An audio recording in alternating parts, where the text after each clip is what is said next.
മുന്നറിയിപ്പില്ലാതെ സ്വകാര്യ ഭൂമിയിലെ മരങ്ങൾ മുറിച്ചു മാറ്റിയ പഞ്ചായത്ത് അധികൃതരുടെ നടപടിക്കെതിരെ പരാതി നൽകി കുടുംബം. ചെന്നിത്തല സ്വദേശിയും മുൻ പഞ്ചായത്ത് ഉദ്യോഗസ്ഥനുമായ MP അമ്മിണിക്കുട്ടിയാണ് അധികൃതർക്കെതിരെ പരാതി നൽകിയത്. മരം മുറിച്ചു മാറ്റിയതിലൂടെ ലക്ഷക്കണക്കിന് രൂപയുടെ നഷ്ടമുണ്ടായെന്നും കുടുംബം ആരോപിച്ചു.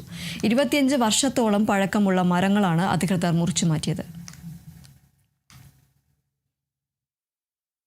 ആ നോട്ടീസും പ്രകാരം ഇവിടെ ബുദ്ധിമുട്ടായിട്ട് നിന്ന് 2-3 മരങ്ങളെ ഞങ്ങൾ വെട്ടി മാറ്റി. അത് കഴിഞ്ഞ് അതിന്റെ മറുപടി പഞ്ചായത്ത് സെക്രട്ടറിക്ക് കൊടുക്കുകയും ചെയ്തു. അപ്പോഴ് പഞ്ചായത്ത് സെക്രട്ടറി പറഞ്ഞ് ബാക്കിയുള്ളത് കൂടെ ഒക്കെ വെട്ടണമെന്നും പറഞ്ഞ് വീണ്ടും നമുക്ക് ഒരു അദാലത്ത് അവർ വെച്ചിട്ടുണ്ടെന്നും പറഞ്ഞ് ഫോണിൽ വിളിച്ചു പറഞ്ഞു. ഇപ്പൊ ഞങ്ങൾക്ക് ഒരു മരണമുണ്ട്, മരണത്തിന് പോകണം, അതുകൊണ്ട് ഞങ്ങൾക്ക് വരാൻ പറ്റില്ല എന്ന് ഞങ്ങൾ അന്നേരം തന്നെ അറിയിച്ചു. അത് കഴിഞ്ഞ് ഒരു 3 ദിവസത്തെ ഡേറ്റ് ഇട്ട് ഒരു നോട്ടീസ് വന്ന് അകാലത്തിൽ തീരുമാനം എടുക്കുകയാണ്.